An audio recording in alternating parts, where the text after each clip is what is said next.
So now we're starting to figure out who's being charged with what in regards to the Capitol Hill riot, and who's being held, who's being released, what's the fallout of all of this starting to be. And we got some information here, and I'm glad to announce that after a 72-hour fast, the Q-Anon Shaman is finally going to be getting his organic food in Arizona prison. You know what? That just really is a perfect way to end my weekend. I'm glad to see that because he's going to start on trial. Monday is supposed to be his first hearing. He's facing a litany of charges right now, and he's facing a long fucking jail sentence. So just for having the audacity of sitting where Nancy Pelosi does and banging her gavel that definitely doesn't smell like small waterfowl. And another person who's finally been arrested and he's going to be brought to justice, Baked Alaska. If you don't know who that is, I don't blame you, because he was, I guess, kind of prominent for about a half minute back in 2015, 2016 times. Way back then. He got in deep with the alt-right crowd, and he was more or less a useless idiot, or useful idiot. A little Freudian slip there. Well, let's see what he's been charged with.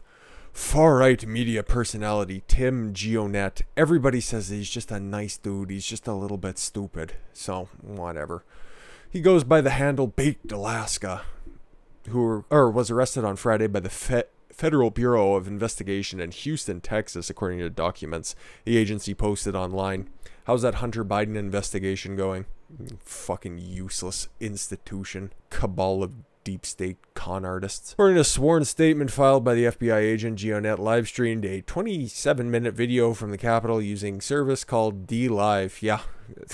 If you commit crimes, don't fucking live stream them, idiot. Gionet did not do much to hide his identity, according to the statement. Yeah, he was on his DLive account, streaming. Fairly obvious. Thanks, Reuters. Turned the phone around to show his face, and is clearly identifiable. And he had the audacity of saying, "We're in the Capitol building. 1776 will commence again." So he's fucking shouting memes in an office at the Capitol building. That's what a lot of those boomers who are in office currently do, except for it's followed up by, "What does this mean?" And as you can see here, Reuters does their great little slime job at the end. Gionet, 33, launched his career at BuzzFeed in 2015, back when they still had a shred of credibility. Oh, that's long since gone. But soon left after turning to the far right. Ooh, the far right. Listen, he's just been I literally only passingly heard his name. I don't know what the hell he's all about. All I know is he was caught up in that crowd, and who knows what he's done in the preceding years. He was one of those early people who was caught up in the initial wave of deplatforming, so moral of the story here is, if you're committing felonies, don't live stream them. But now we got to set the scene, because you can kind of see the next article that we're going to be looking at here kind of involves crazy eyes here. Old John Sullivan. But we got to look at the hypocrisy of Twitter real quick. Twitter bans Trump, but left-wing activists charged in Capitol riots still active on the platform. Of course they are, because Twitter doesn't care. Consistency? Fuck off.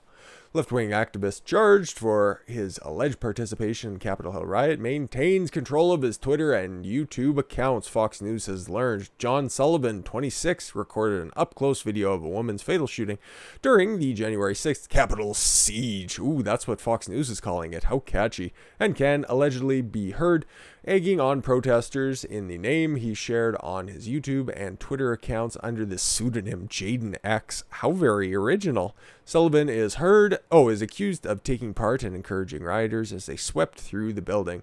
He allegedly wore a gas mask and had a knife at the time of the siege. That is the only person I've heard so far have a weapon at the Capitol building. And to everyone's shock, it's a left-wing agitator. That's about the nicest way you can put it. He can be heard telling rioters, "We've got to get this shit burned, and it's our house, motherfuckers," according to an affidavit signed by FBI Special Agent Matthew Folger. Well, FBI, you're doing a fucking sterling job, because you have him on tape. You arrested him. What did you do about it? Federal judge releases the Black Lives Matter Capitol rioter without bail. Fair and equal justice system, okay? This is something that I might agree with when it comes to Black Lives Matter and and Antifa, that entire cabal. There are two separate justice systems. Clearly, we can see them right now in action, because this motherfucker who's on there, I don't know if we're going to play by your rules. Does that sound like inciting violence? To me, it doesn't. To you, it probably does. It facilitated the takedown of an entire platform. So if we have to play by your rules, let's go ahead and play by them. John Earl Sullivan, a far-left agitator who was present at the Capitol Hill riots on January 6th and recorded a woman's death at the hands of police, has been released from jail on Friday. He didn't even have to go through a hunger strike before he was released on without bail. God damn it. God damn it. God damn it. No, they probably had adequate amounts of soy wherever he was being held. According to Utah District Magistrate Judge Daphne Oberg, the motion for Sullivan's detention was denied because it didn't meet the court's threshold for a hearing. Oh, so is he actually going to face any charges? Prosecutors had asked for Sullivan to be retained in jail at least until Inauguration Day. Yeah, because he's going to fucking do this shit again. I guarantee he'll be doing something. I guarantee him and his like will be doing something. Democrats, including President-elect Joe Biden, House Speaker Nancy Pelosi, and incoming Senate Majority Leader Chuck Schumer have called the rioters domestic terrorists engaged in sedition, crimes that carry the death penalty, probably by neck or drug by horse. Who fucking knows? They're such old laws anyways that have been repealed at least twice, but oh, of course they gotta rear their ugly head because we're weaponizing the Constitution and the law courts now. Based on these claims, the U.S. Capitol had been infused with some 20,000 U.S. troops in advance of Biden's inauguration because Crazy Eyes there poses such a deep and dark threat. Federal judges have denied bail to others who took part in January 6th chaos, not Oberg. Court orders John Earl Sullivan's release in this case based on the findings that the government did not establish a basis to hold the detention hearing. Oh my god, it was almost like it was on purpose.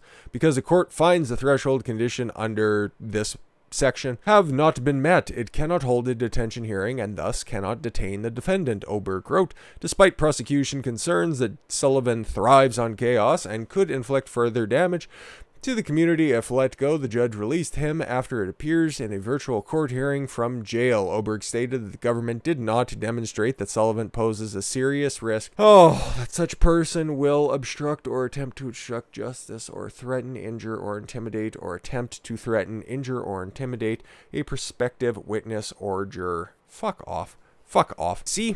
Courts just do whatever they want, okay? They can take a look at what evidence is presented in front of them.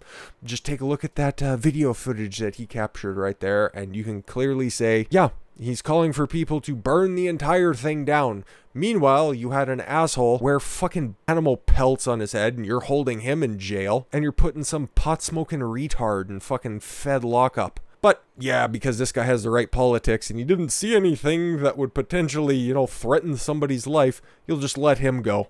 Fuck me. Fuck me. The courts are being weaponized, and this is just the tip of the fucking iceberg because there's a whole lot of dumb shit that's coming down the pike. And in the next video, it's not just being contained to the United States. It's coming everywhere, and Canada is going to be the first benefactor of the first day in office of Joe Biden. So we'll keep this one short. We'll head to the next one, which will be nice and short too, because I know the last one was a little bit long. I kind of get a little wordy there sometimes, kind of like how I am here at the ass end of this video. So let's lock it up. I thank you all very much for the gift of your time. I've been Don Consuelo. I want you to follow your gut and get after it. Take care, everyone.